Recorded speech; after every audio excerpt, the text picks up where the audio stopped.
Assalamualaikum warahmatullahi wabarakatuh. Saya Nurul Ain Nabilah binti Ottoman, pelajar jurusan Ijazah Sarjana Muda Pentadbiran Perniagaan Perkhidmatan Kewangan dengan Kepujian di Universiti Pendidikan Sultan Idris Tanjung Malim, memegang kad siswa bernombor di 202010926696 semester 2.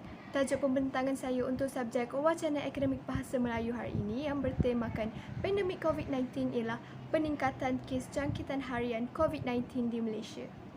Pandemik COVID-19 atau dikenali juga sebagai coronavirus telah melanda dunia sejak awal tahun 2020.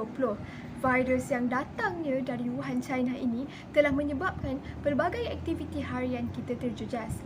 Sejak akhir bulan Mac pada tahun ini, kes harian COVID-19 di Malaysia didapati semakin meningkat sehingga mencecah ribuan kes pada setiap hari. Hal ini amatlah membimbangkan semua pihak kerana sudah setahun lebih kita berusaha mengatasi masalah coronavirus ini, tetapi hasilnya masih tidak memuaskan, bahkan semakin meningkat dari hari ke hari. Ini kerana terdapat beberapa punca yang menyebabkan kenaikan semula kes di Malaysia. Antaranya ialah apabila segelintir masyarakat yang mula mengambil ringan tentang SOP yang telah ditetapkan oleh kerajaan.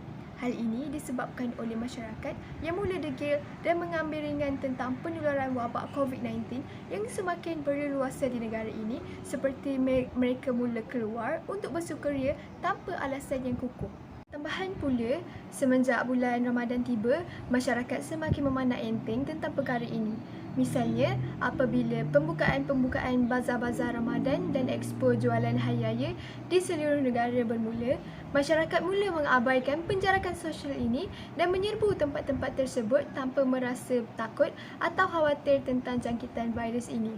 Pada bulan Ramadan, peningkatan kes jangkitan COVID-19 telah mula meningkat sehingga kes mencecah sebanyak 9,020 kes pada 29 Mei 2021 apabila tibanya bulan Syawal untuk menyambut Hari Raya Aidilfitri bagi umat Islam. Walaupun kerajaan sudah menetapkan bahawa tiada aktiviti seperti rumah terbuka, sambutan hari raya secara besar-besaran serta tiada pergerakan merentas daerah dan negeri yang boleh dilakukan, tetapi masih ada masyarakat yang tidak mengendahkannya dengan menggunakan pelbagai alasan untuk menyambut, bahkan ada juga yang pulang ke kampung halaman. Kesannya, virus ini semakin merebak dan berlaku peningkatan kes secara mendadak. Terbukti juga bahawa peranan kerajaan pada masa kini semakin kurang efektif kerana masih ramai rakyat yang mengingkari arahan dan semakin meningkat kes harian.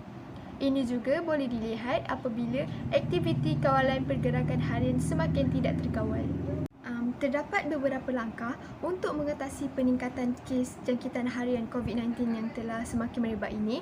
Antaranya ialah dengan menggalakkan dan menyuruh masyarakat mematuhi SOP yang telah ditetapkan ini dengan lebih ketat supaya jangkitan virus ini tidak merebak kepada orang lain. Hal ini kerana terdapat banyak kes jangkitan yang tidak tahu puncanya daripada mana dan penyebabnya. Lebih mengecewakan lagi apabila ramai warga emas yang tidak keluar rumah turut terkena jangkitan virus ini kerana orang lain yang tidak bertanggungjawab seperti anak mereka yang degil untuk pulang ke kampung halaman berjumpa keluarga. Seterusnya, mengawal aktiviti pergerakan harian dan mengurangkan aktiviti yang tidak penting seperti keluar untuk berjumpa rakan atau keluar untuk membeli barang bukan keperluan. Peranan daripada pihak kerajaan juga adalah amat penting dalam mengekang wabak virus COVID-19 ini daripada merebak dengan lebih meluas.